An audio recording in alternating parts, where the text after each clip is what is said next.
Then you give false witness and you ain't nothing but a liar. And then you slander and talk bad about other people, or type bad, or text bad, or comment bad about other people. But it's all coming from the heart. So if it's inside of you, it will come out of you. If it's inside of you, finish it with me, it will come. You got it. All right. Now, are you ready for the word? You should have said no. But come on, stand up. Let's read the word. James chapter 3. Let's pick it up in around about verse 13, and let's see what the Lord has to say. Now, he's going to set us up, and he's going to say, who is wise among you? And he's really asking you a question, but he really wants to answer it for you. And there's an objective way to know if you're wise. Everybody ready? Here's what he says. Read it with me. Who among you is wise and understanding? Huh. No. Don't rush it. Don't rush it. He says, who among you is wise? If you're wise, then in conflict, you're going to act a certain way. But if you're a simpleton or a fool, in conflict, you're going to act a certain way. The Bible says if you're spiritual and if you love Jesus and if Jesus is Lord of your life, you're going to act a certain way. But if he is not, you're going to prove how immature you are by acting a certain way. Let's see what he has to say, and let's see where you lie. Everybody ready? Here we go. So then he says, ready? Let him show by his good behavior his deeds in.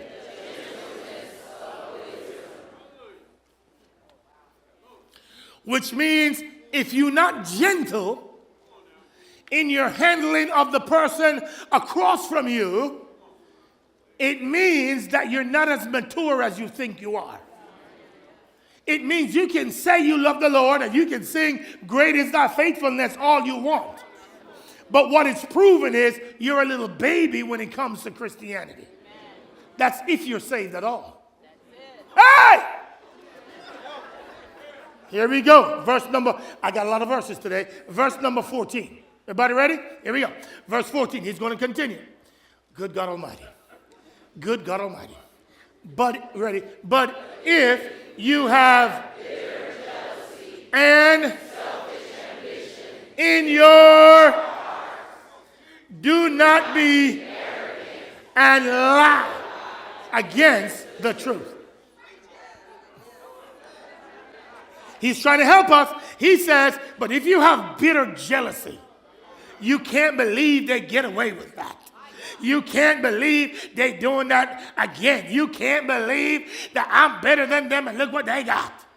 And if you have selfish ambition, I know I'm better than them. I'm really the catch around here. If any of that's a part of you, he's telling you that you're hiding it in your heart because it's been building up over time.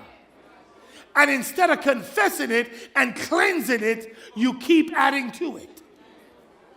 My God, today. And then he says, you don't even realize it, but you're becoming more and more arrogant because of the buildup of your heart. Then he continues, and now you're going to lie against the truth and point to the other person instead of own your own mess. Oh, I'm preaching already. Actually, I'm sorry, I'm not preaching. The Bible is reading real good. Verse number 15. It gets worse. Verse 15. If you have selfish ambition in your heart, if you're arrogant and you're lying to yourself, if you have built up on your heart, he says, that kind of wisdom is not that which comes from above. It ain't heavenly at all. He says, but it is, natural, and it is. So you think you're walking with God, but you're really walking with the devil. Be careful, family. He's trying to tell us something that don't pretend as if you are that spiritual when you cussing folk out. Don't pretend as if you're all that spiritual when you can't see the log in your own eye instead of complaining about the speck in theirs. He's telling us, don't parade around like you are a lover of Jesus when in your own home it ain't right because you can't talk to each other. When with your employees you can't work things out. When with your employers or your small group leader you don't know how to work it out. You got to take your ball and run like a little kid. I'm just reading the word. Verse number 16. Here we go. Lord have mercy. Come on through here, Jesus. Show us the mirror, Jesus. Y'all ready for the next verse? I don't know why y'all came out of here. Y'all should have stayed home where it was warm. Here we go. For where jealousy and selfish ambition exists, there is disorder and every evil thing. Listen, so if there is disorder anywhere you are, it started with you in your heart. If there is any form of mess in your household, it started, not with you, I don't care. No, here's what you're going to say right now. Well, if you knew who I live with. If you only knew my story is unique and it's different from everybody else's story, and I didn't do nothing. I'm just a saint, and they were just a wicked person. Here's what the Bible just told me. If you in it, stuff came out of your heart that you ought to own a piece of that pie. It's not just the other person. There's a piece of that pie that showed up in your heart, and you need to confess that piece of the pie that you own. Don't touch nobody. Don't look at nobody. Don't discuss with nobody. Don't text nobody. Don't rub nobody. Nothing. It's you. Preach, Pastor. Here we go. If there's disorder, it starts in your heart. If there's any evil thing, it starts in your heart. Next verse, verse 17. Ooh, it gets real good now. But, however, if Jesus is Lord of your life, if you are a wise person and not a simpleton or a fool, here's what it looks like. Don't you love how picturesque he makes this? But the wisdom from above, read it with me, is first pure, then peaceable. Stop. So if it's not peaceable, then it ain't from God. Which means you're still a little kid in Christ. If it's not peaceable, it's not from God. So you can disagree with somebody and it be peaceable. And I don't mean you turn your emotions off, and I don't mean you turn your heart off. I mean we can still show dignity to the other person and have a conversation and work things out. Say it, Doc. Say it, Doc. Not only is it pure, not only is it peaceable, what else is it, family? It is. Stop right there. All of us need to go confess our sins right now. It's gentle. Not only peaceable, but that's not what I saw in my mama's house. Good. You're not there no more. Now you need to confess your sins and ask God to forgive you and quit trying to justify your bad behavior. Well, I didn't see it growing up, then go get a mentor that would show you how to do it. Well, I don't know, man. When something just come over me when she does that, good. You know what come over you? You.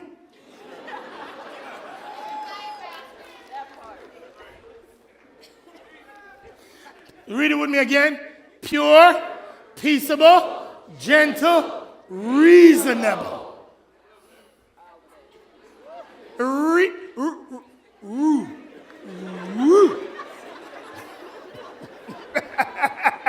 The next one's going to mess you up.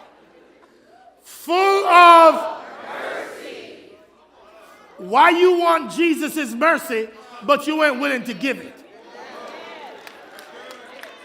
And then you have the audacity to justify it by saying, well, if you knew who I live with, Jesus knows you. And he is still full of mercy toward you. Your problem is you think you ain't that bad, but you are. Preach, Doc. Let him use you today, Doc. Say it with me. And good. What's this? Unwavering Here we go now. Without.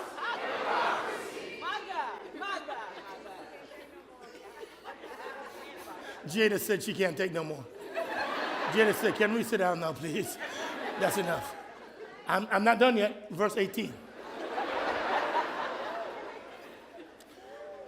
And the seed whose fruit is sown in peace by those who make peace. Now, he just finished telling us, hey man, if you keep stuff in your heart, it's going to show up in your relationships. Then he says, remember now, when you're doing the Bible, it didn't have no chapter breaks like we do today. So I want you to watch what the next question he asked in chapter 4, verse 1. Because now he's going to show you and me ourselves. Verse 1. Let me illustrate, James says, the brother of Jesus. Here's what he says. Then I'll read this, you don't read it. What is the source of quarrels and conflicts among you? Why do you fight so much? Why do you have disagreements so much? Why do Republicans and Democrats hate each other? Why does husbands and wife fight all the time? Why does small group members always disagree? Why does ministry leaders always want to get more of the budget and fight? Why? Here we go. Now it's your turn to read. It's a question, by the way. It's a rhetorical question. Is not the source your pleasures that wage war in your members? In your member. Isn't this really coming from a jacked up heart? And a heart where you haven't emptied it out every day? And so you've allowed it to build up and you can't take no more? Isn't that what this really is? Aren't you the problem in the situation? Next verse. This is the last one. I'm done after this. I'm done. He's going to make it so plain. You lust and do not. Oh, now I see it. It's because I want something that I ain't getting. But sometimes I don't even know how to identify with the thing that I want. I can't even identify, so I just fuss. Because I always think it's about them, but there's something that I want selfishly that they're not willing to give me, and I'm going to make them give it to me. Boy, I'm preaching today. Here we go. So you commit. Oh, so you want something, you can't get it, so it builds up. So now you justify in your mind why it's easy for me to write you off and tell you you're out because I'm not getting what I want. My God. Here we go. As if some of you are above that, so he's going to go to another level. You are envious and cannot obtain, so you fight and you're envious. Well, I just don't know why he always thinks. I don't know why she always thinks. And you get envious. Well, why do they get to do it and I don't get to do it? Well, why I always got to be the one that stay with the kids? Why isn't it your turn to stay with the kids? So you want something, but you ain't getting it. So like a little toddler, you want to fight to get what you want. We're almost done. You do not, because you do not. Now, before you go to your seat, say to yourself, self. He's speaking to me. And then you say, self. Let the Holy Spirit speak. To me. Amen. Sit down. Let's go. Lord, have mercy today. Ladies and gentlemen, every now and again, you might look in your house and you might see a crack in your sheetrock. It does not matter how many times you fix the sheetrock. The crack will reappear until you address the foundation issues. If you don't address the foundation, the cracks will always reappear. Quit trying to cosmetically fix your relationship and fix it at the root structure, at the foundation structure, because if you don't, it will show up again and again and again. Ladies and gentlemen, I'm going to give you really two big principles today, and if you apply them, it will make you and every person attached to you a better person. If you apply these two simple truths today, there are two of them. If you apply them today, I promise you, your kids and your kids' kids will be the beneficiaries of your being wise. If you don't, you will have a generation of people that all they do is fight and quarrel. And let me remind you of something real quick. If you look at it, here's what it's going to say. Everybody, what's this? Come on, what fraction is this? And what fraction is this? Good, hold on, I got some more for you. What fraction is this? Huh? So what do we have here? 2/5, 3/5, 4/5. Is there any number that's the same all around here? Is there a common denominator in all of them?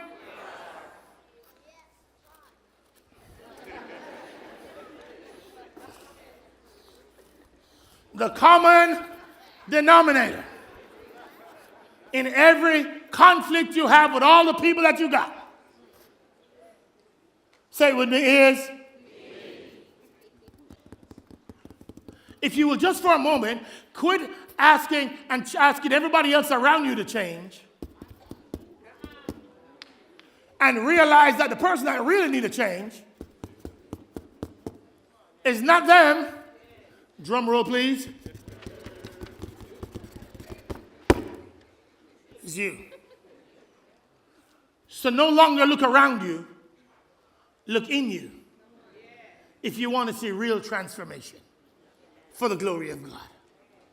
So here go the principles real quick, and then let's see if we can jump into it today. Principle number 1, here we go. Here's what it says. Principle number 1, we are really, really good at managing and monitoring our behavior. That's why you're in church today, because you know what to do. You're supposed to go to church. Let me go to church today. The reason you're not in jail is because you know how to monitor your behavior. That's why you ain't in jail. The problem with the church, though, is we're good at managing and monitoring behavior, but we're horrible at monitoring our hearts. Let me say that again. We're really good at knowing what to do and how to behave and what not to do. Well, no, they're going to think bad of me. Let me not do that. No, if I wear that, they're going to think bad of me. Let me not do that. No, if I do that, no. And you're really good at monitoring your behavior. The problem is not behavior. The problem is your heart, and the problem is my heart. Nobody teaches us how to manage it. Nobody teaches us how to monitor it. And the devil is incredibly effective in allowing us to focus on our behavior, but not our hearts. You see, last week we talked about it, and we suggested that the bullseye God wants us to go after is having undivided devotion to Him. Today, I want you to realize that the thing that's causing bad connections in most of our homes is that we don't know how to monitor our hearts. So here's what the devil does. He protects the bullseye. God says, Proverbs chapter 4, verse number 3, God says in the book of Proverbs, pick it up for me, let's read it now. Proverbs chapter 4 says this. It says, with all diligence, I want you to watch over your heart with all diligence, for from it flow the springs of life. But what do? We don't manage and we don't watch over, nor do we monitor our hearts. Instead, what we monitor is our behavior. So what does the devil do? He says, you don't have to worry about your heart. That ain't the real bullseye. Just worry about what people see, not what they can't see. And so what the devil has masterfully done for most church people is he says, no, don't watch your heart.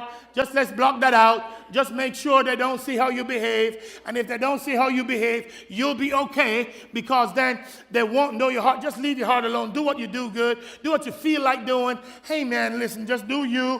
Remember your own truth. Don't care about nobody else's truth. Just do you. And so we don't monitor our heart. And when we don't, stuff gets lodged in our hearts. And you don't even realize what gets lodged in there. But it looks ugly. So it looks like this. It's supposed to be a heart that's absolutely clean. But when you look at your heart, then sometimes, without knowing it, you let some things stay in there. Like every evil thing. And you don't monitor it, and you don't clean it out every day. So it stays there. Like vindication. You're not monitoring it. You're not trying to make sure you don't think anybody owes you anything. Then confusion. Then envy. And all it's doing is just staying and piling up. And you want more and more. I can't believe I don't have that. It's my turn now. Why is it not? And all that's happening is it keeps going. And you call a records of wrongs. All you do is you're just storing it up, waiting for when you're going to use it against the other person. And you don't release it every day. You don't go to your kids and every night before your kids go to bed, you don't say to them, hey man, is there anybody that has offended you today? Do we need to release it? You don't go to your kids and say, hey, is there anybody that hurt you today? Do we need to release that? Hey, is there anybody that you thought hurt your feelings today and you need to release that? We would much rather do it for our kids than for ourselves. But we don't do it for ourselves because we don't know how to monitor our own hearts by asking the questions daily and cleansing your heart so that it is pure. Self-seeking builds up. When's it going to be my turn? Well, I'm tired of trying to help everybody else. It's my turn now. And you let the culture preach to you so you are convinced that you should be at the front of every line. Not realizing that all you're doing is creating a heart that just stays there, a heart of secrecy. And it builds up and builds up and builds up and builds up until your heart doesn't look pure anymore. And now you got to tape it up because you don't want anybody to see the wickedness that's in your heart. But the problem is, if it stays there, it will come out. It's just waiting for the right time to come out. So here we go. We ought to monitor our hearts. Here's the next thing in light of that. Let's go to number 2. Number 2 is, please listen to me. When emotions take control, things get out of control. When you let your emotions take it, it gets out of control. Here's the next one. Watch it. Here we go now. The next one says this. It says, please, you listen to me on this. Please. As long as you can't control the other person, you will think you have a good reason not to control you. We don't even realize how often we do this. When you get to divorce, you will spend any amount of money to let that person feel pain. You know why? Because you think you can justify that they hurt you, so you're going to hurt them back. And it happens over and over again. And we don't even realize that we're not being wise when we do it. But we just want them to feel pain because it's been lodged in our hearts for such a long time. And they must feel the pain that they caused me, as if you have no God. Let's go to the next one. I have 2 more of these. Here we go. What's on the inside of you? Listen, it is coming for you and for those around you. Whatever is on the inside, it's not maybe, it is coming for you. It's only a matter of time. You can hide it all you want. You're going to barf it out. It's going to come out of your mouth. It's going to show up in the documents. It's going to show up, and it's not only going to hurt you, it's going to hurt everybody around you. And you think it's an isolated situation, and you can manage it, and you can control it. That's because you love to manage behavior, but not your heart. If you would spend just as much time managing your heart as you do your behavior, you'll be a much better Christian. But you got to monitor your heart. Say to yourself with me, everybody together, monitor your heart. One more time, everybody. Monitor your heart. You got it. Here we go. Last one. This is what I want you to do next time you're in a conflict. Everybody's going to do this. Next time you're in a conflict, I want this to be normal in our church. I want you to say it 100 times to each other, whether you're going to say minister, small group, husband and wife, boyfriend and girlfriend, whatever it is. Whenever you're in a conflict, this is what you need to say. Here we go. You need to say, I'm going to read it first, then you. You know what? You're having a little conflict, and you said, hold on. You know what?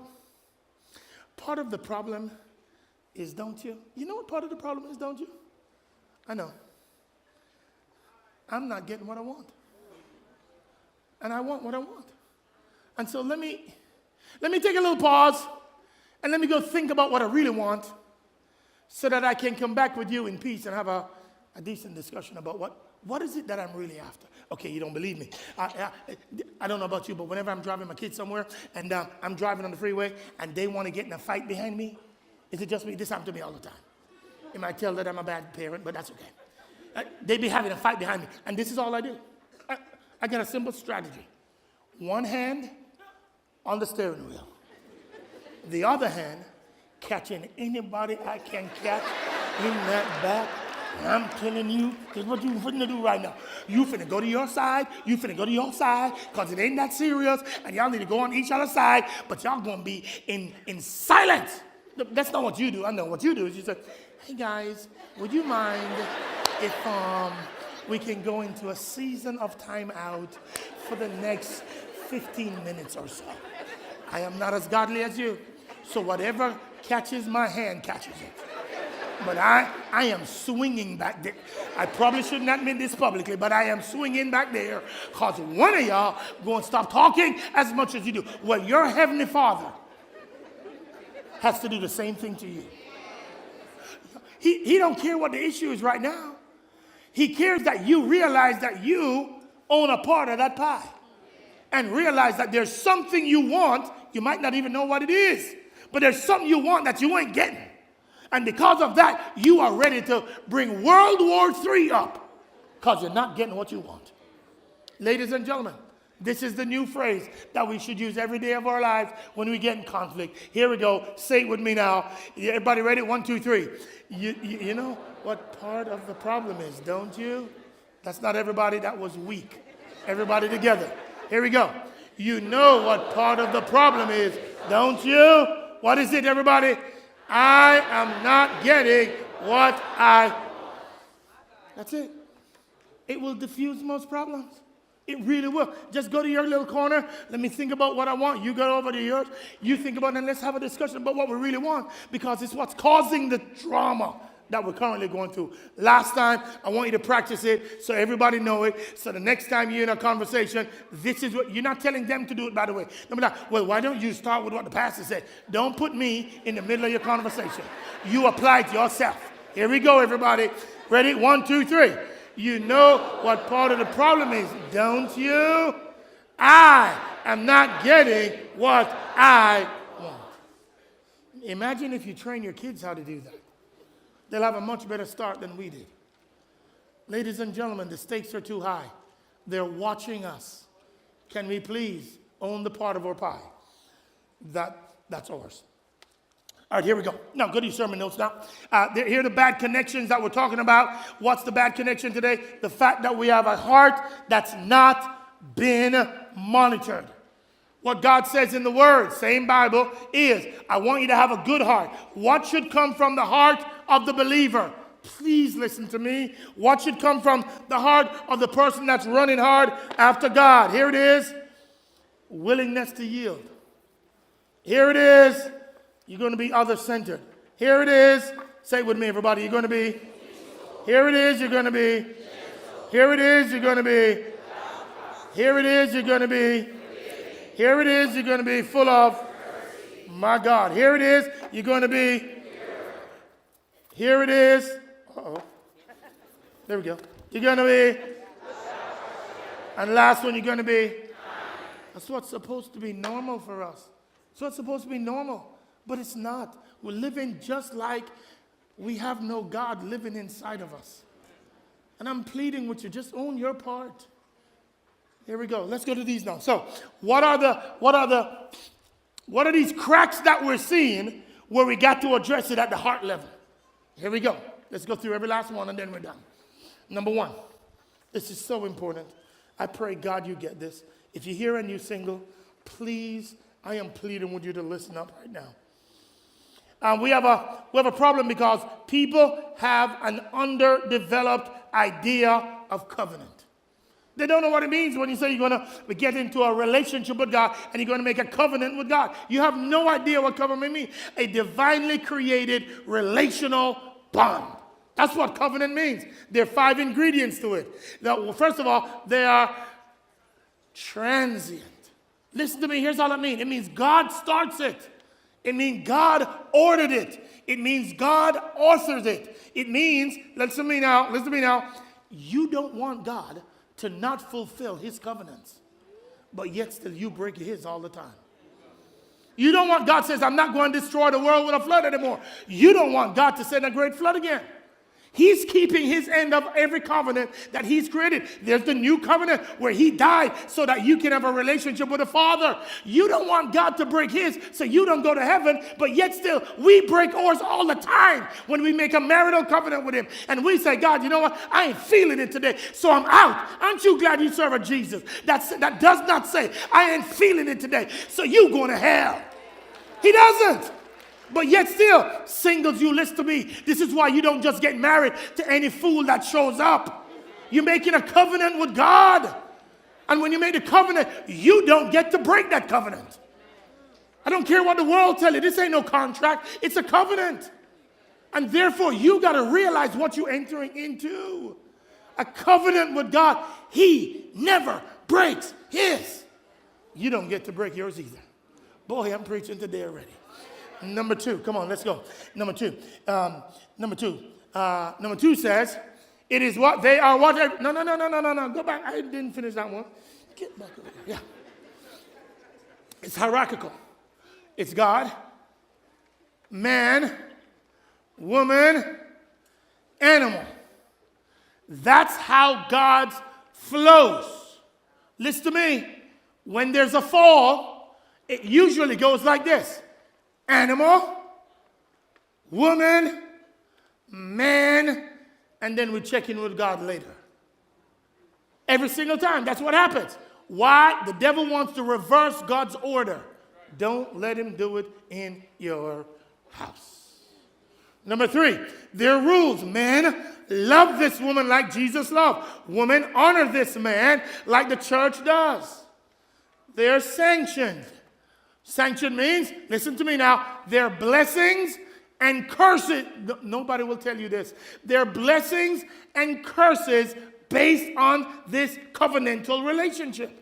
You don't realize it, but you just can't break the covenant and think that they're not stuff that you will miss out on because you ruined the covenant. There are consequences when you decide, I ain't feeling that no more. There are consequences. Nobody wants to talk about this because it's not in your favor. Ain't no blessing you grabbing. Ain't no, yeah, God, yeah. Ain't none of that. Why? Because God says they are consequences. Not only to you, but to your kids. Nobody wants to talk about that because if you talk about it, you feel too guilty. And then you don't want to stay in something that you don't like anymore. Preach, Pastor. Preach it. Now, the last one says they are continuity. In other words, they're generational. In other words, your kids are blessed based on you keeping the covenant. You just think you just entered into something and you can come out. That's why you don't go into it with a fool. Because your kids and the result of that union will be affected whether you like it or not. They will be. I got to go. Number two. Number 2 says that people underestimate what marriage requires and what's at stake. It requires some stuff. Here you go. Put them all up there. What does it require? It requires you to a level of selflessness. It requires communication even when you don't want to. It requires forgiveness. It requires the reality of seasons. It requires external pressures. You have no idea what's going to happen in your relationship. You have no idea. But you got to be able to respond. Men and women, listen to me if you're single. That's why you don't just look for somebody that's cute. You look for somebody that can handle a storm because a storm is coming your way. And if they can't handle the storm, then God bless you. I don't care how cute there is. They're going to be cute and in the middle of the rain because they can't handle the storm. Boy, I could stay there for a minute. But here's the more dangerous part. Nobody will tell you this either. Here's the more dangerous part. Go to what's at stake. Here's what's at stake. You don't want to hear this, but what's at stake is for your kids. Divorce ingrains in the child that love is conditional and that marriage is a gamble. You want to know why nobody wants to get married anymore and they want to get cohabitate? Because they've seen it in us and they say, that's what it is. I don't want none of it, so I ain't getting married, period.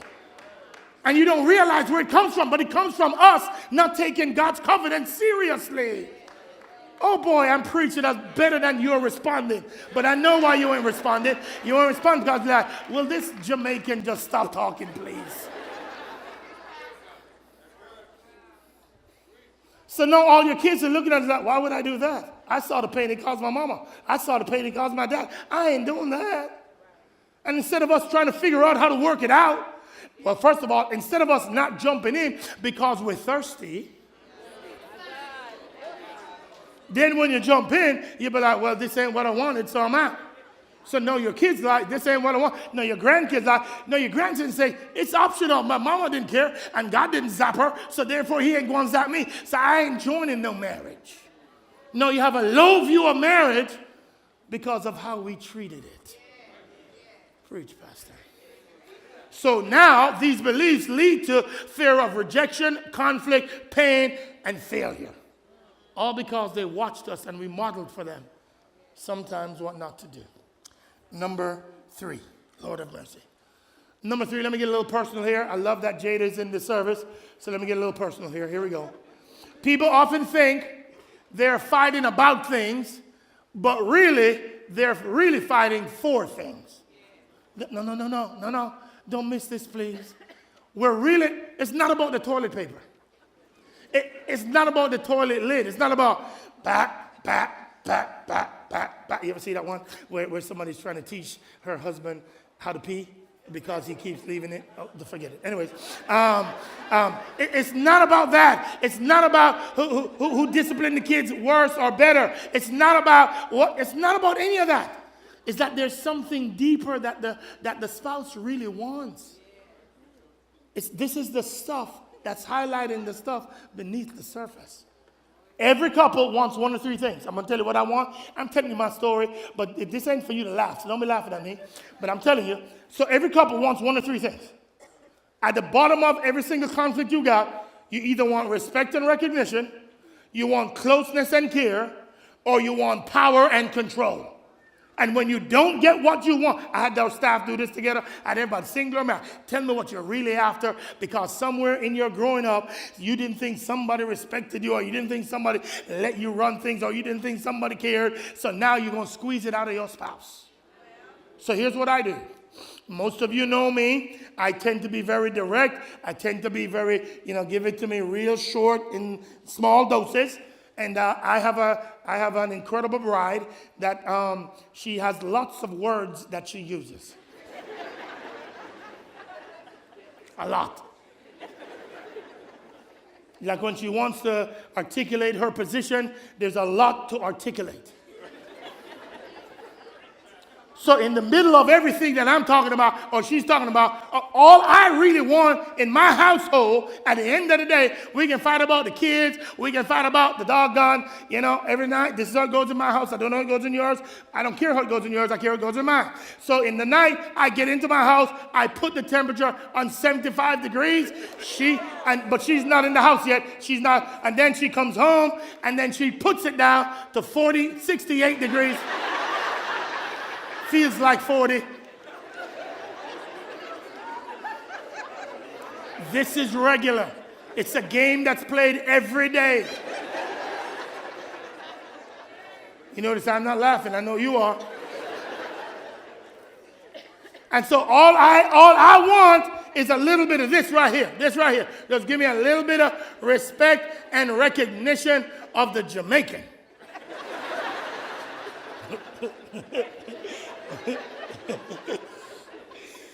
Now, on Jada's side, all Jada wants is a little bit of this. Will you slow down well enough to give me a little bit of closeness and a little bit of care so that you can reveal to me that I'm the special one in your life. So sometimes she just wants me to listen to her stories. Okay.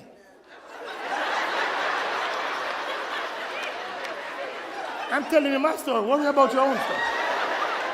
Talking about, yay, hear her story.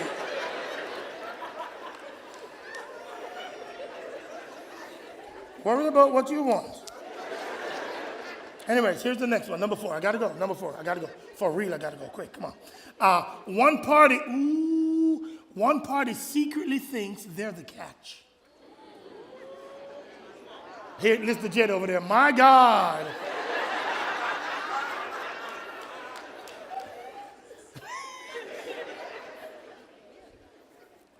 Y'all, when I first got married to Jada, you couldn't tell me nothing. Oh, I know I was the catch. I'd walk up. Oh, you couldn't tell me nothing. Oh, I have been waiting for the Lord to show me who I was going to marry. And I have been preparing myself for that. I didn't have a haircut. But you couldn't tell me I wasn't fine.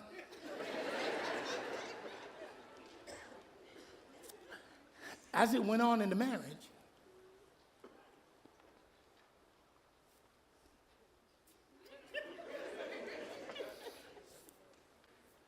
Jada became the catch.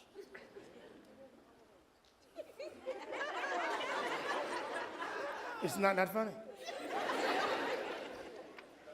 And so, everywhere I went, people were just like, oh my God, Jada, oh my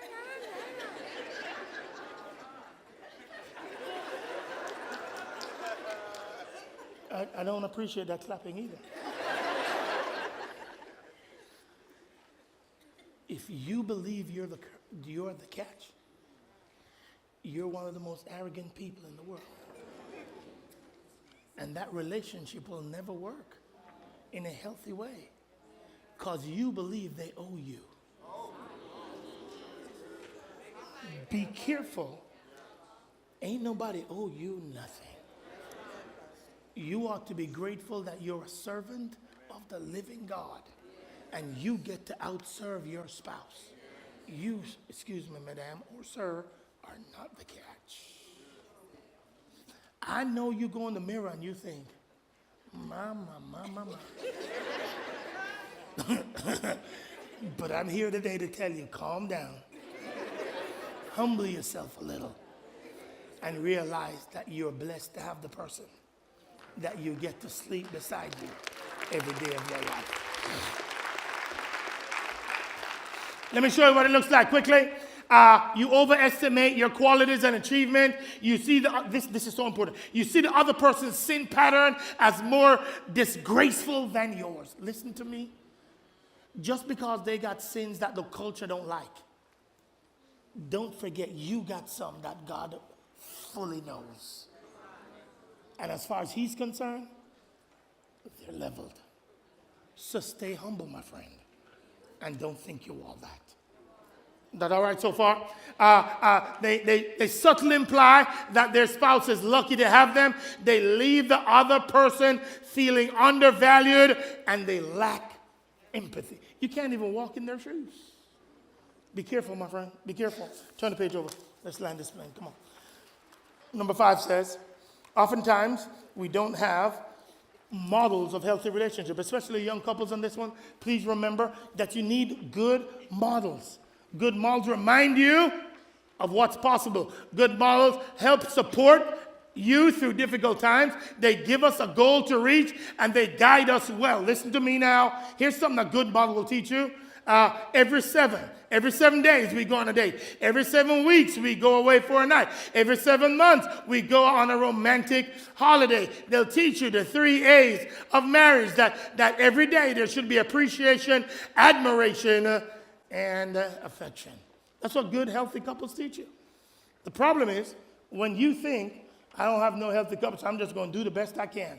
That's your fault. Go find one.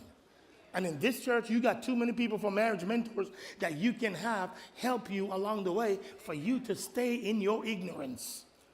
So please make sure you equip yourself with that. Number 6, love tank deficit. We love our spouse in the way we want to be loved rather than the way our spouse's unique style is. This is so simple.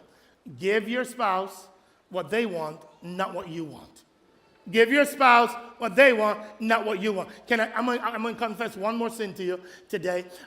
So I every time we go on vacation, I love the beach, y'all. That's where I want to go. You don't even have to ask me. I want to go to the beach. Well, ladies and gentlemen, Jada's 50th birthday came up, and Jada says, "Hey, honey." Whenever she says "honey," that means it's not a good thing. "Hey, honey, I want to go to Italia. I want to go to Italy for my 50th birthday." So this is my confession. So I said, "Hey, sweetie, I got a great idea. Why don't you take 2 of your girlfriends and just go to Italy and just explore all of Italy and walk all the way you want to walk and do what you want to do?" To which she says, "I don't want my girlfriends. I want to go with my husband. Stay out of my business." And then I said, but sweetie, remember that when we go on vacation, I just like to chill. But if you go to Italy, there are like thousands of stairs and thousands of excursions. And you can't take a boat there, and you can't drive there. You got to walk. And my wife says, "Yes, that's where I want to go, and I would have nobody else in the world go with me." But I don't know why you're clapping. Listen to me. So then I went. And we walked a lot.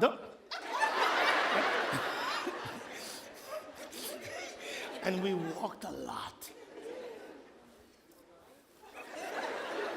And a lot. And I had to get hokas. You know what hokas is? If you're under 30, you don't need them. If you're over 30 and played any sport, you need them.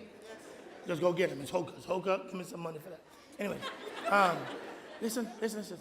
And do you know what my lovely bride did? We ended on a beach. Now, I got a problem. When I said I went to Italy, yeah, well, you better. When I said Jada, she ended the whole excursion in a place called Sorrento by the beach. You'd be like,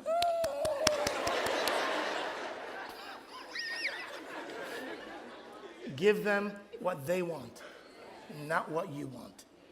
Number 7, come on, let's go. Number 7, this is for singles, the toxic myth trap. Do not run into marriage with idealistic models that are not true.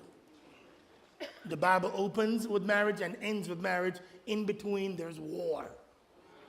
So don't you think this is going to be easy for you. What are the myths that some people get married thinking? Here it is. Love should be enough. My spouse will complete me. Marriage is easy. Marriage will solve all your problems. Somebody need to shout out, the devil is a liar. Good, healthy marriages come naturally. No, it's hard work. Unrealistic, romantic marriages is going to be bliss for the rest of our lives. Everything good in our marriage will get better. I don't know about you. That's a lie. Some things get better. Conflicts only stem from the behavior of your spouse. This is all lies. Just don't believe them. Don't go in there thinking that. Because if you do, you're going to run right out of it. Because you're going to be sorely disappointed. Here we go, number 8. Husbands, check out until it's too late. Husbands, listen to me. You have a tendency, and I do too. We love to fix problems. We come home, we can't fix our wives. They're not switches that turn on and off at a whim. So you think you can just, boop, all right, go ahead, do what I need you to do. And no, that's not how it works. So let me show you. Because of stress and burnout, because of fear of intimacy, because of unresolved conflict, because of poor communication, husbands, we have a tendency to check out. Just let her do her. Just don't bother her. Just let her do her. And let me just stay on the sideline and not do anything. But when you do that, you've checked out. You're not fighting for the marriage anymore. Here's the result. You start detaching. Here's the result. Next one. They ignore the issues, late attempts to reconnect. By that time, she's done. And then gradual disengagement. Over time, you just be like, listen, man, this is what's going to happen to you, gentlemen. If you keep checking out, and then when she says, I'm done, or when you come home and the house is clear empty, you'll be like, oh, God, what happened? Oh, God, oh, God. Number 9, come on. Wives, lose patience and give up. You've been waiting so long. You've been asking him. You've been trying to get connected. And so built-up resentment happens in your heart. Emotional detachment happens in your heart. There are triggers that trigger you. And now there's poor communication. And it builds up. And instead of going to go get some help, instead of finding a mediator, instead of going to a pastor, listen to me, please. Don't sit and just give up, but lean in. Number 10, failure to see bids of connection. This one happens to me all the time. I come home, Jada's at home cooking or something, and say, hon, guess what happened to me today? But I have an agenda in my own heart about what I want to do when I come home. And it's not sometimes to connect. And so she's bidding me to connect with her. And I'd be like, well, can we talk about it later? Can we? When the kids go to bed. And by the time the kids go to bed, I'm fast asleep. She's trying to make a connection. My job it is to see it. Because if you keep ignoring the bids to connect, then over time she will stop trying. Gentlemen, so you have 3 responses. You can lean in, you can remain numb, or you can turn away. This is not a choice for the believer. This is not a choice for the believer. So we got to lean in. I'm going to say, how can I move toward you and not away from you? And then lastly, we're done on this one. Here we go. The conflict avoidance loop. These are all traps the enemy wants you to fall in. The conflict avoidance loop.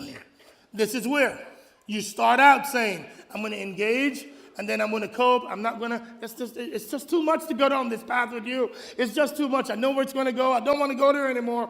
I'll just stay on the outside and just hope it gets better tomorrow. And if you don't realize it, it happens over and over again. You engage.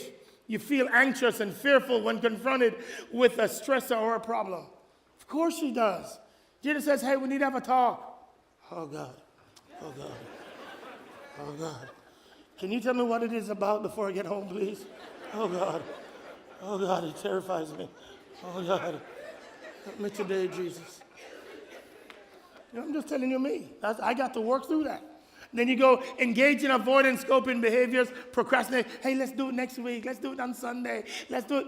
You keep going. Stress relief temporarily. But the problem is not resolved because it stays in your heart over and over again. Let me tell you a story and then I'm done. There's a lady in our church. This is a very true story. There's a lady in our church. Husband and wife, they're together, doing great. And then all of a sudden, he starts disconnecting. He starts detaching. All of you in the burbs, don't let the money fool you. That is not where you get your joy from. Your joy comes from Jesus. So God, if you take it all away, please don't, but I'm still good.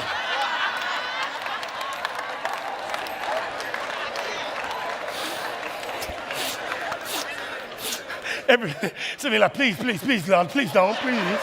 In the name, I claim that you don't, George, please. Here we go. Watch what he says. Don't miss it. Don't miss it. Just he says. In any and every circumstance, I have the... Stop right there. So that means it's a secret. That means everybody don't know it. That means you can have people who come to church every Sunday and they still don't know the secret of contentment. It means you can have people come to church, be in a difficult marriage, don't know the secret to contentment, which is why they take all their hope, their dreams, and their desires and get a divorce. Because they think the secret to contentment is found in the right spouse. That's why you got singles who are not married yet, who mad at God because they're not married yet. And now they think, well, God, why would you allow me to do this? Why you haven't given me my mate yet? And now you mad at God because you don't have contentment, because you think contentment comes from having a person in your life. The devil is a liar. Look at the person next to you and say, the devil is a liar. Look at the other one and say, ain't no truth in him. Watch what it happens next. It's a secret. It's a secret. It's a secret. Here's what he says next. Read it with me. I have learned the secret of being filled and going. Stop right there. Paul says, I heard all kind of cries from my belly, but that didn't determine my joy. He says, I remember when I've eaten so much I couldn't take any more. But that's not what determines my joy. I can live in both situations. That does not determine how I feel on the inside. He continues. Watch what he says next. Both of having, that's not everybody. Come on, everybody. Say it again. Both of having abundance and suffering. In other words, he says, when I am in very difficult situation and I'm in pain, that still can't take my joy. When he continues, when I have all kinds of abundance and I have more than I need and I can invite everybody over and have a feast, he says, my joy is not in inviting everybody over and having a feast. My joy is in knowing Jesus is inside of me and I can face whatever storm because he's there. Watch the last verse now. Here we go. Last verse, then I'm done. Here we go. Here's what he says. The most misunderstood verse in the Bible, the most misquoted verse in the Bible. Here it is. Read it with me, please. I can do all things. Stop right there. What the heck does the all things mean? It's related to contentment. Not to the job you want, but to contentment. You ever see the dudes? I mean, they got 18 packs, not 6, 18. And they have on the shirt, I can do all things. The shirt ripped up, and because their muscles so big. That's a misapplication of the word of God. He can help you, but that's not the text to use to get there. What does he say? I can do, say it with me, all things. Let me give it a context. When you're going through a difficult marriage, he says, what you've done so far, you've done by yourself. When it gets real hard, that's where you say, I can do all things, not by my strength, but through him who strengthens me. So you don't run for divorce when it gets hard. Now God says, if you will just let me take over, I will show you things you have never seen before. But he says, you got to realize it's not by might nor by power that's going to happen. It's by the Spirit of the living God. So instead of taking your little hopes, dreams, and desires and say, I'm going to give it to somebody else, when you give it to that person, 78% likely to get a divorce, he says, why don't you suffer a little bit and watch what I can do if you just let me do what I do. That's enough. Sit down. We have a far way to go today. Lord, have mercy. Lord, have mercy. This is called a pre-decision. Somebody say that word. It's a brand new word. Say it with me. A pre-decision. That's not everybody saying, oh, God, help them today, God. It's called a pre-decision. Good. 2 more times. The word I'm going to teach you today is called a pre-decision. In other words, before Paul met the fork in the road called the jailhouse, before Paul met the shipwreck, before Paul met the drama that he had to experience, he made a decision. Yes, he did. It was a pre-decision. It made it before the drama showed up. And he said, I can do all things through him who strengthens me. So that means when he gets to the fork in the road of the difficult situation, he already made up his mind that he can do all things through him who strengthens him. So he's already decided, I'm not giving up. I'm not going back. I am pressing forward. That's why when he's in jail, he says, you can contain me, but you can't contain the gospel. That's why he says, hey man, for me to live is Christ. So you better kill me, but just know if you kill me, I'm going to be with him. So either way, it does not matter. My joy doesn't depend on what you do to me. I have joy regardless of what you do to me. And what we have today is too many Christians that don't know the truth of that word. So you walk around grumbling, cussing, and fussing as if you have no God. Which means you're acting just like the pagans who have no God. So here we go now. Let's see if we can walk through this together. I want to show you what the culture expects of you and what the culture is trying to teach you with reference to what you do externally and what you do internally. Here's the statement. None of this is in your notes yet. He's saying there is a doctrine of man, an anthropology, that is forced on us through the culture, that externally I am a consumer and internally I am a victim. Let me read that again. The culture wants to convince you that all you must do is want more and more and more and more and more. And that's why what you bought last week is not satisfying you enough. So you're going to buy something else this week. And that's why Amazon show up on Monday, Tuesday, Wednesday, and Thursday, because you just want more. That's what the culture wants. And then when something goes wrong inside of you, the culture says, it's their fault. And the culture wants you to blame everybody else and not take responsibility yourself. The culture wants you to say, well, you stealing my joy, and you stealing my joy, and you stealing my joy. And the Bible wants to remind you, ain't nobody can steal your joy. Not if you have Jesus on the inside.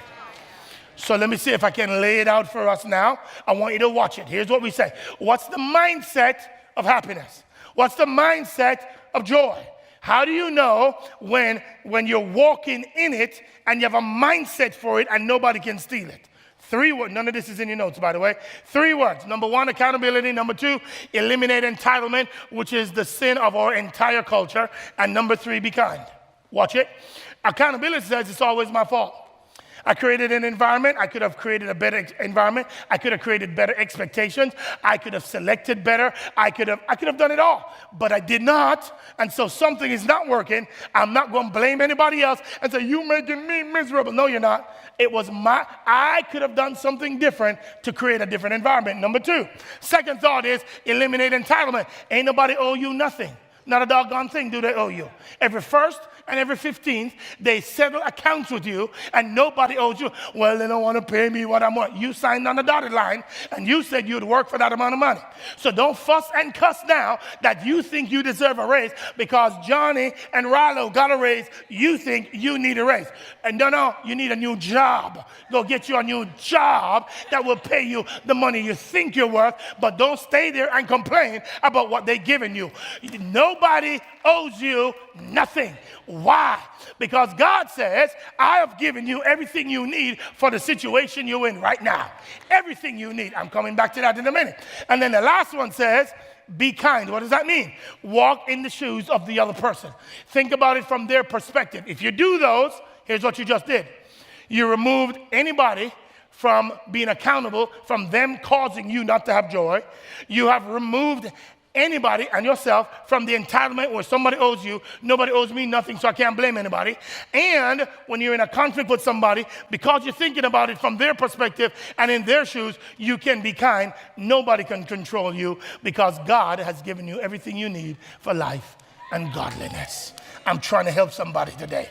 Watch this now. Now, in order for you to be content, there's a theological concept that you must learn in order to be content.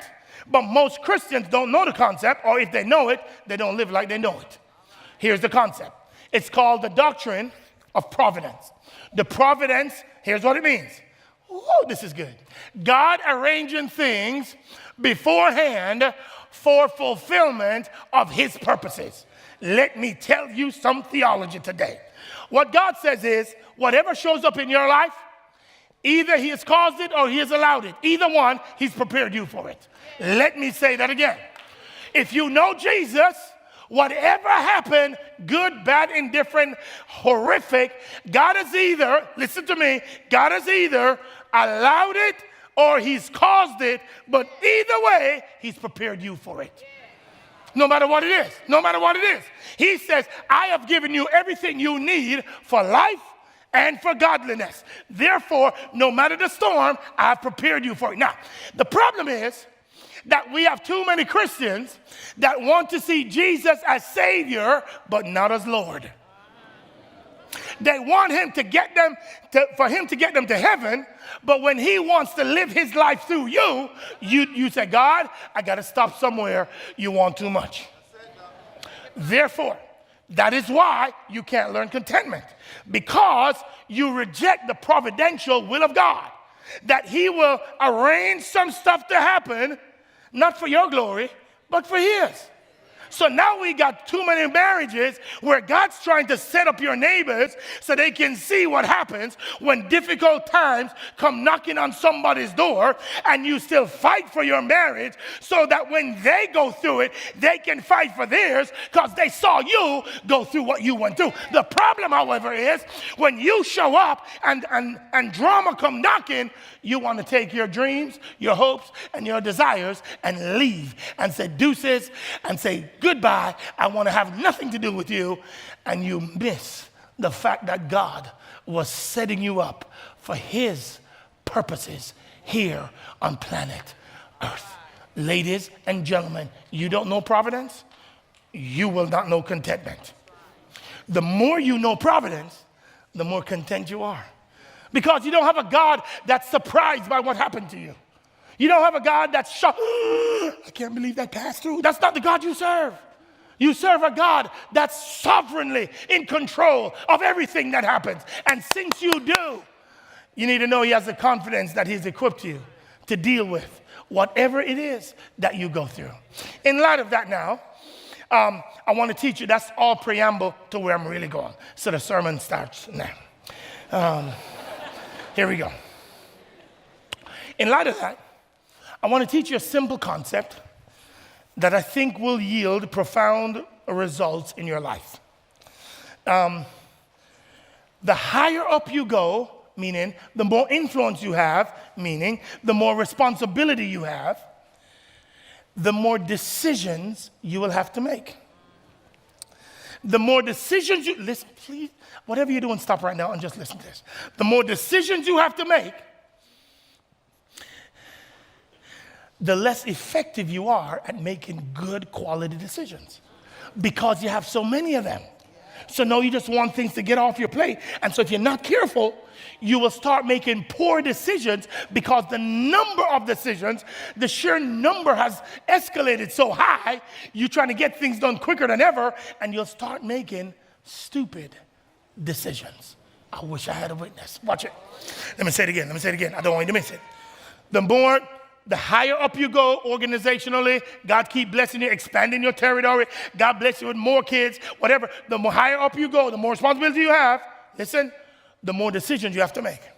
The more decisions you have to make, the less quality of decisions you actually do make. Therefore, how do you fight against that principle in your life? The way you fight against it is with something called a pre-decision. In other words, the more decisions you make early, when you actually meet the fork in the road, the decision's already made, so you know what to do. But there are too many people that don't make pre-decisions, and so as decisions come to your face, you got to make them quickly, and oftentimes you make bad choices, we make bad choices because of the sheer amount and volume of decisions that you have to make.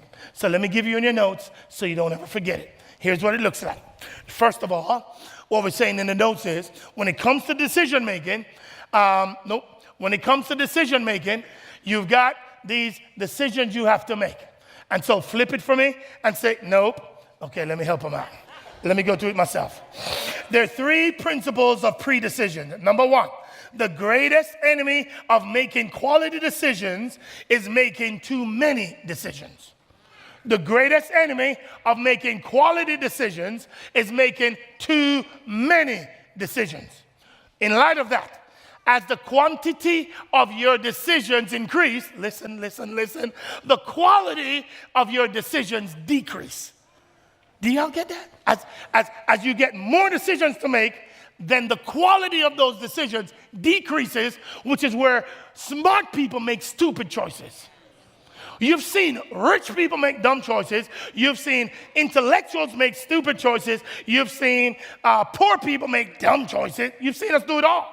Why? The more decisions you have, the more. So therefore, watch me now, you will decide now what you will do later. Woo! You will decide now what you will do later. Yeah, I know I'm going to have some choices to make. Let me just make some now. That I'm deciding now what I'm going to do when I cross that fork in the road. And then lastly, when your values are clear, your decisions are easy. When you know what you're living for, your decisions will be easy. Say it again. When you know your why, your decisions are much. Okay, you're looking at me like, what the heck is he talking about? Let me give you two of them. Oh, help me, Holy Spirit, today. Early on in our marriage, we made a decision. We're going to live on one income, not two. We're going to live on one. And, by the way, we're going to live on the lower of the two incomes.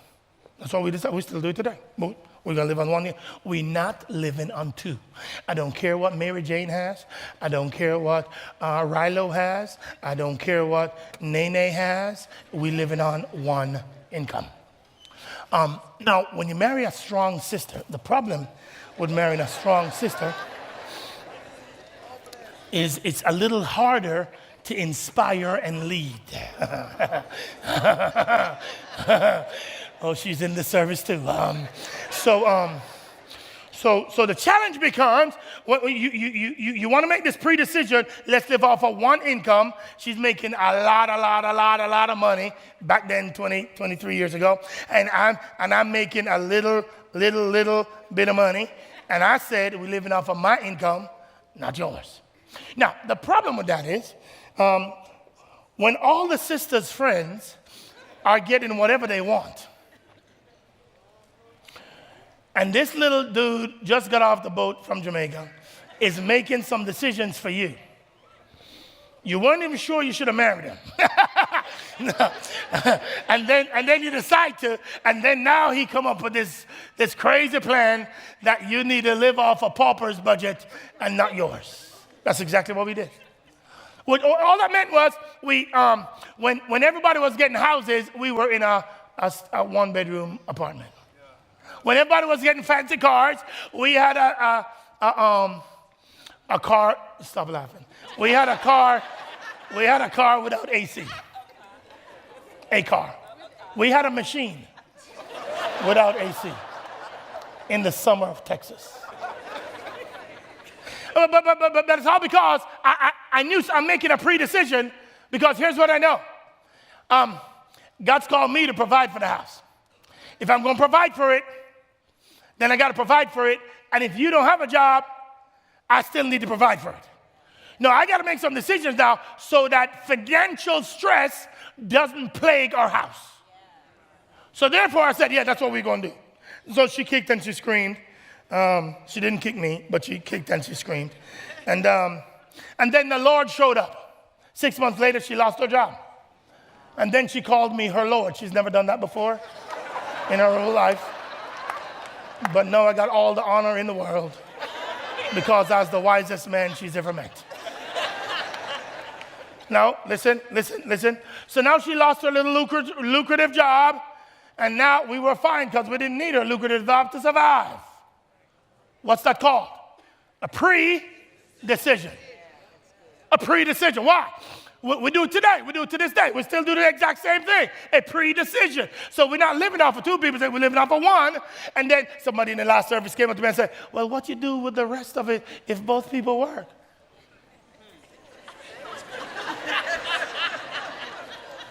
Now you can save for a rainy day. Now you can give when God says you should give. Now you can bless other people when God says you should bless other people. Now you have the freedom to not live based on the debt that you owe somebody else. I'm just trying to help somebody today. Let me get another one. Let's get out of money. Let me get another one. I made a pre-decision early in life. Before we started this church, I only leave twice a year to go preach at somebody else's church. That's it. One is going to be a small church under 100 so that my heart will always remember what it's like to be a pastor fighting for a small group of people. And then a big church where somebody came to our church and poured into our church, and I owe them. So there's some pastors that's called me for 4 years, and I'm not going to their church because it's stacked up and it's lined up. So I don't know where I'm going in the next 5 years because I got to go bless another church who their pastor came to us. Here's my point. It's a pre-decision. Why? So that when everybody wants me to come today, I don't have to go because I made a decision already. I'm only going to 2 churches per year. The rest of the time, if you don't see me here, I'm kicking it with my kids because they don't have me on the weekends because I'm with y'all. And so if I'm going to fight for my family, I got to make sure I ain't on everybody's pulpit smelling, I ain't at everybody's pulpit smelling like jet fuel and not like sheep. Don't miss it. Don't miss that. You're still a shepherd. You should smell like sheep, not like jet fuel. Can I get a witness, somebody? Here's all I'm trying to say. What was that? Hold on. What was that? That was a pre-decision. I promise you this is going to make sense. There's so many of you that are not making pre-decisions, and you wait till it's in front of you. Then, oh my God, what should we do? What should we do? Okay, let's do this time. Let's do this time. And then all of a sudden your family never sees you. And you wonder, where has all the time gone? It's because you didn't think long enough about what matters most and make good pre-decisions so that it benefits you when you have increased responsibility and more people want a piece of you. You have already made the decision. Here's what I'm going to do no matter who comes calling. Can I get a witness? Somebody. So here we go now. Here we go. So in order to know what pre-decisions you should make, you have some values that you got to come up with. So what are the values that you got to come up with? That's why I'm giving you, because this concept is so profound. That's why you get this book today, so everybody gets it. How do you come up with your values? Here we go. The values are come up, 8 questions to help you start processing. It's on the back side of your page, on the right-hand side. Here we go. Question 1. What qualities do you admire most in others? Helps you get to your values, what matters most. Second one, do you want to invest in experiences or things? Next question, what are your priority relationships? For some people, it's their kids, not their spouse. How do you know that you're living this out? Here's another one. How will you invest in your relationships? You invested in your spouse while you were dating them, and you invest in your job afterwards. How are you investing in your relationship with your spouse? Next 4. Here we go. Number 5 says, how important is Matthew 6:33 in your life? Some of you want your kids to sing on stage and you never serve. Because really, only your kids need Jesus. You don't need him no more. And so some of you, you'll get all your kids, oh yeah, I only come to church for my kids. I really don't need nothing. And you think you can tell them to go do something and you live differently. And God says, seek ye first my kingdom. And yet still I have to beg you to serve. And he says it, it's not a suggestion, it's a command. Seek ye first his kingdom. And yet some of you still have never served and you got hurt, so you don't want to serve no more because you got hurt. And God didn't say, if you have never been hurt, seek ye first. He says, whether hurt or not, make sure you're prioritizing my kingdom over yours. And yet still I got to beg most of y'all to serve. And I'm like, are you kidding me? What kind of church is this that I got to beg you to serve? You come every week and you get, and you eat, and you get, and you get. And somebody still got to beg you to serve?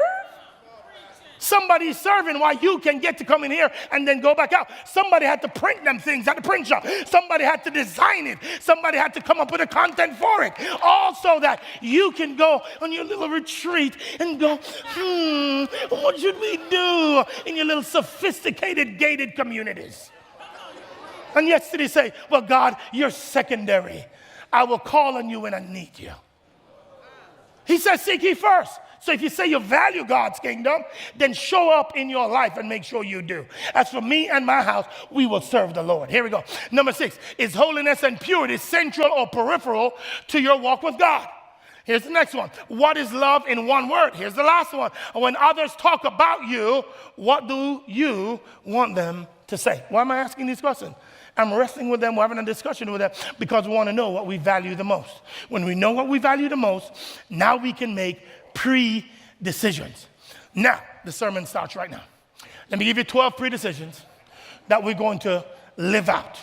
Here are 12 pre-decisions that I think every couple should make, because they're all theological and they're all biblical. So here we go. Let's talk through them right now. Number 1, first one, listen to their hearts, not their words. Pre-decision. What are we known for? We're known that we have sometimes when we're passionate, and as Pastor Matt said last week, when we get frustrated, we have a little attitude with it. Our face contorts a little bit. We get a little frustrated a little bit. Some of us turn our necks a little bit. Some of us wave our fingers a little bit. And sometimes you can allow the tone or the attitude to make you miss the pain in the heart. Your job is to not look at how they're saying it. Your job is to look at the pain in the heart. It's a pre-decision. Now, let me clarify something before I go any further, because somebody's going to take this and do something that they're not supposed to do. Whenever I preach up here, it is not for you to weaponize it against your spouse. Some of you love to what? You're driving home today, and you have a bad attitude. Well, I can't believe. And he said, hey, you remember? And you. But pastor said you shouldn't talk to me like that. No. The application is for you. The application is for you. You must learn to not look at the tone and the attitude, but to hear the pain of the heart. I'm pleading with you. A couple weeks ago, one of our members is now the highest ranking officer of the law in this part of Collin County, and he had a ceremony where I went to, and I had to do the benediction, and I was honored to do it. And in his speech, when he accepted the position, he said, hey man, Pastor, just want to thank you, because I remember one sermon you did, and it really pierced my heart, and he waxed eloquently. And in my mind, I'm sitting in the sermon, and I'm thinking, only one sermon pierced your heart, bro? You've been there a minute and only one sermon? So, when it was my turn, I was supposed to do the benediction. And I went up there and I just had to ask the question. I said, hey, man, I apologize that only one sermon has pricked your heart. I just hope that in the future I will study a little harder. And, everybody's laughing. As everybody's laughing, the judge in charge said, excuse me, sir, can you go along with your assignment?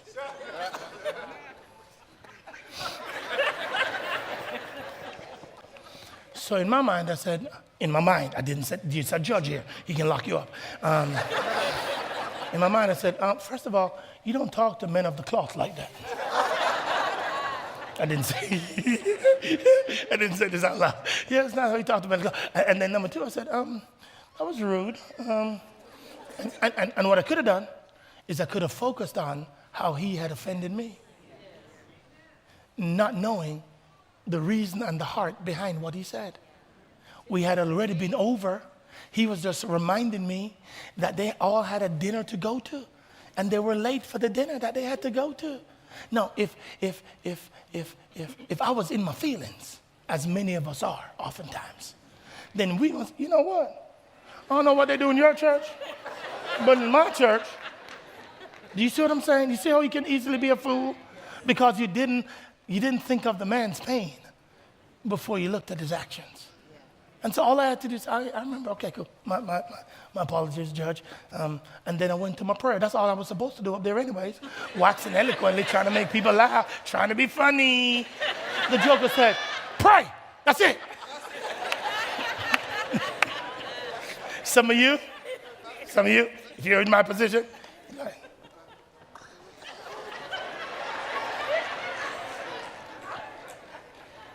it ain't necessary. Hear their pain and respond appropriately. Is that all right, everybody? Come on, let's go. Number 2, come on. Number 2, resolve negatively daily. Don't let stuff fester over time. Resolve it daily. Somebody say daily. All right? Here's what some of you do. Some of you be like, okay, you honor your boss more than you honor me. What's up with that? Why you go downtown and you want to honor him and speak well of him and serve him, but you come home and you treat me like chopped liver. Your poor spending habits. Why can't you learn to spend money better? Why you always trying to drive this house broke? Here's another one. You make light of my story. I was sharing my heart for an hour and you had to go back to the game. Here's another one. You lied. You ain't nothing but a liar. You lied. I can't stand you because you lied. And then here's another one. You correct me in public. How disrespectful is that? I'm trying to serve the people, and say, you better come home now. That means you've just treated me like crap. And here's the last one. That's, you called my ex. No, you didn't. You called my ex.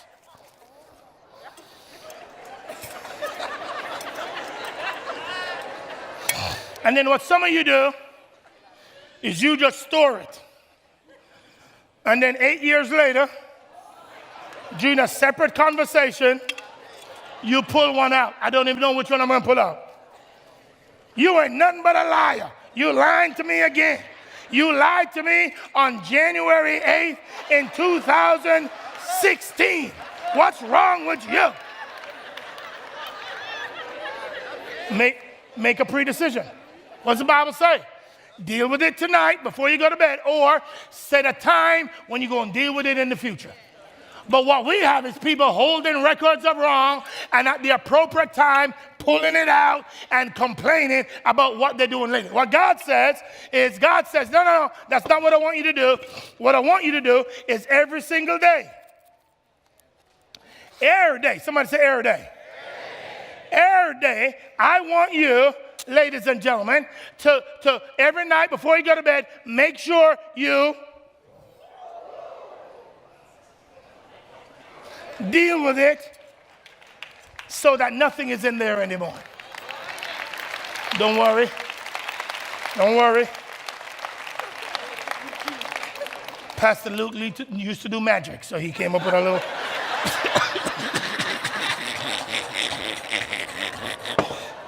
I ain't coming up with that. That's Pastor Luke. Y'all know that. Coach Truman. Number 3. Come on, I got to go. Number three. Here we go. Make your marriage a submission competition. It's a pre-decision. I'm making this decision before we get to the fork in the road. What are we supposed to do? It's supposed to be a race to the back of the line. What does that mean? That means I'm going to outserve you. I'm not looking for you to serve me. I'm going to say you before me. You before me. Every time. I'm going to race to the back. No. I want you to go first, please. No. I want you to go first. If you don't do that, here's what's going to happen. The 4 we's that destroys marriages. 1, you're going to leave. We leave. What are we going to do? I'm going to take my hopes, dreams, and desires, and I'm going to take them somewhere else. Number 2, what you going to do? We win. That means somebody's going to say, I'm going to win, and you're going to become who I need you to become, or else I'm gone. And you're going to coerce them. You're going to force them to become somebody else that they don't even like. Not like Jesus, like you want them to become. Number 3, you're going to conform so that you're going to become who they want you to be. And then number 4, you're going to have a compromise. Oh, yeah, well, when I do my part and you do your part, I'll do my part, you do your part. That's not what God desires for man. I'm going to give all of me, expect nothing in return. If you don't do that, if you want to not do any of these 4, then you have to have a submission competition where it's a race to the back of the line where I get to serve you. Number 4, come on, quickly. Number 4. Number 4 says, I will seek to satisfy my spouse intimacy needs regularly. Regularly. I will seek to satisfy my spouse's needs sexually, intimacy-wise, regularly. Now, let me help you out. Fellas, let me help you out. There's 6 phases of intimacy. You thought there were only 1. There's 6. Ladies, don't say a word right now. Number 1 is there's emotional intimacy. There's intellectual intimacy. She just wants to talk. And she just wants to enjoy the intellectual rigor of hearing how you think about the things. You say, oh, I'm closing my eyes. How the things you think about. I just want you to stimulate me intellectually. Ladies, don't say amen right now. I'm trying to help you. I am. Next one. Spiritually. She don't want to always have to lead the family to church. She wants you to lead the family to church. She wants you to lead them in devotions every morning. That's what she wants. She wants relational connection. She wants financial connection. You want physical connection. No, here's the secret I'm going to tell you. Want the secret? If you meet her emotional needs, her intellectual needs, her spiritual needs, her relational needs, and her financial needs, bruh, come here, bruh. I promise you, she will beat you home every single day. And you will go home and she'll be surprised. And I could go further, but I'm going to stop right there. She's going to say, hey. The kid's not home yet. Hey.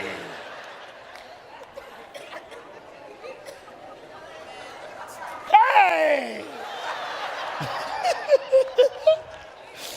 I'm not looking over here. You notice that? I don't know what she's saying or doing over there, but I ain't looking. Come on, we got to go. Next one. Leave that alone. Number five. I did this already. We will live off of 60% of one person's income. Why? To create margin. Why? So when God creates opportunities, you can take advantage of them. Makes sense? By the way, we do the same thing with our church. We don't live off of everything we get in. Why? Right now, as we speak right now, we're trying to buy the movie theater over there off of 75 and El Dorado. And we're trying to buy it. You know what? It costs $6 million. Can you imagine if I were to come to you and say, hey guys, here's a great opportunity, but we need $6 million. Can you please give it? You'd be like, I need $6 million too. That makes sense, everybody? Oh, so what do you have to do? You don't live at the margin so you can save. So when an opportunity like that comes up, you can say, God, is this you or is this us? And if he says, this is me, then you can take advantage of it. But I can't ask you today when it's showing up tomorrow. Or you would say, no, sir, that's irresponsibility. That's why you live with margin. So when God opens doors, you can take advantage of it. Can I get a witness? Somebody. Here we go. Next one. Number 6. Number 6 says that we will reach out for help before a crisis. No, somebody listen to me. You wait too long. You wait till you can't stand the person no more. And you should have come for help way before then. By that time, criticism is normal, defensiveness is normal, stonewalling is normal, contempt. You're calling them names in your mind. And sometimes it comes out, and all of a sudden you say, I can't stand a bone in your pot. Once you get there, it's almost too late. You must get help before it gets there. Don't wait till it's in the gutter before you get there. That's why, and by the way, fellas, I'm talking to you. You need to get help before you get there. Because you'll be like, I don't need nobody's help. Ain't no man can tell me nothing. He struggled like me. Of course, every man struggles. Every woman struggles too. The Apostle Paul struggled. So all God's children struggle. But that don't mean you don't go get help when you struggle. Therefore, fellas, we need to lead the way on this sometimes. All right? But you have to make a pre-decision. We're going to get help before it gets to a crisis. That's your job. Next one. Here we go. These are all pre-decisions. Pray together daily. Pray together out loud daily. Pray together out loud daily. Listen to me. 50% of marriages end in divorce. 78% of second marriages. All of you considering divorce, it don't matter. When you go and get somebody else, you still there. You the constant. So that's why it goes up to 78% of people, second marriages get divorced. Why? Because the same person is there. You didn't change you. You just blame the other person. So guess what you're going to do in the next relationship? Blame the other person too. Because you ain't changing you. Because you think you're the perfect one. Well, let me give you some news. You're not. Don't clap. If you're supposed to be beside you, don't clap. But you need to know that. But here's what you need to know. If you pray out loud together daily, only 1%. of that group gets divorced. 1%. Why wouldn't you then? Why? What happens when you pray? When you pray, you get new hope. When you think you can pray with somebody genuinely and authentic, oh Lord, I just prayed today. I can't stand you, but I can't stand him. I hate him, God, I hate him. No, you can't go to God like that. And if you do, something wrong with you.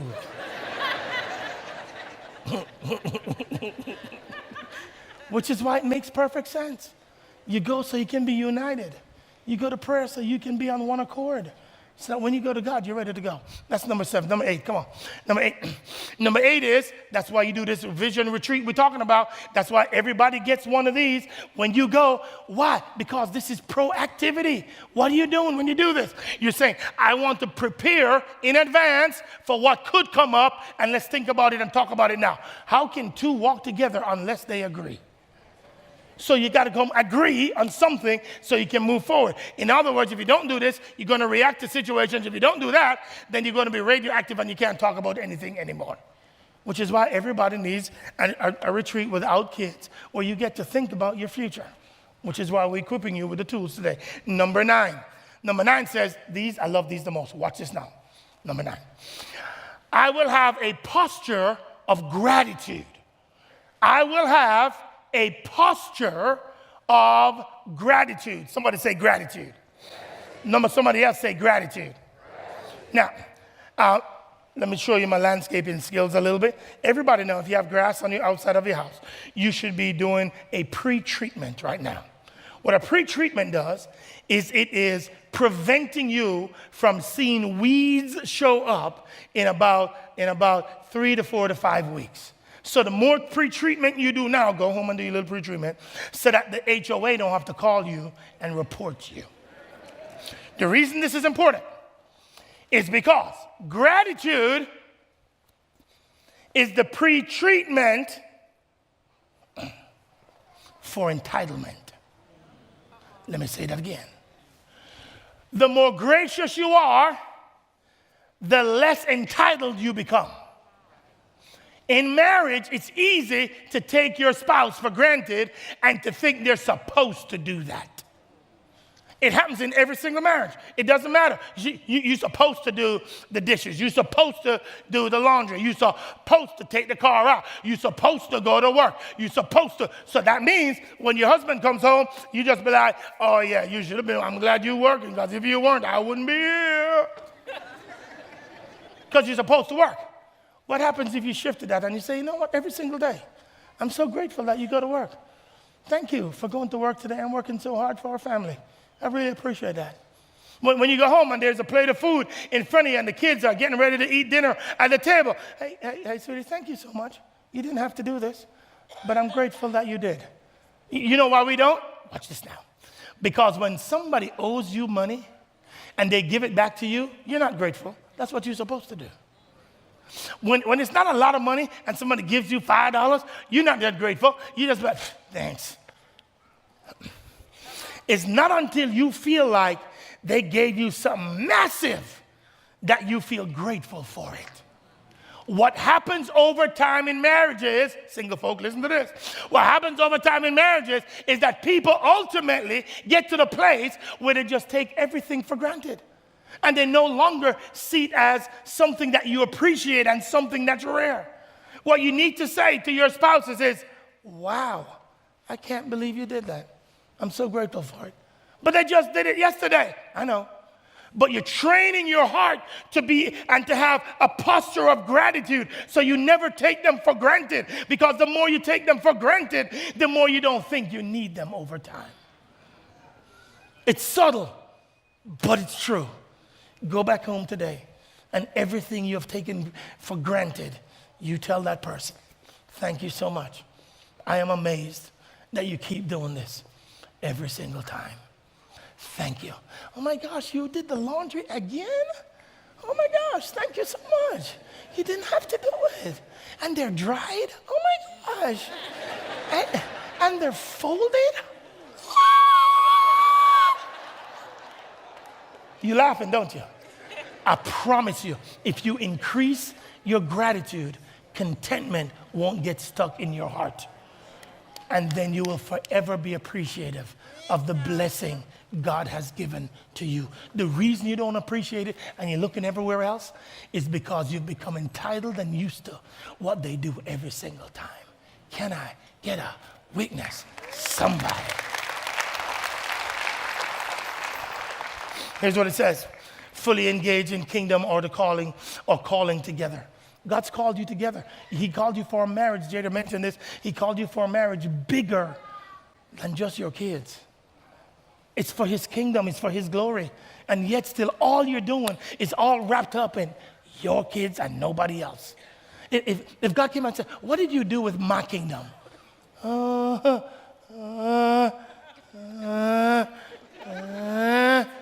You have nothing to say because you ain't never served. You ain't never given for something bigger than yourself. He continues. Next one, number 11. Here's what it says. Number 11 says, watch, the commitment to the person and not to your marriage. This is huge. The commitment to, somebody say, the person. It is very easy in marriage. Oh, this is a whole sermon by itself. It's very easy in marriage to think of your marriage, but not your spouse. Now, if you take care of your spouse, you'll take care of the marriage. But some people get stuck in, you know what, it's better my kids have a mom.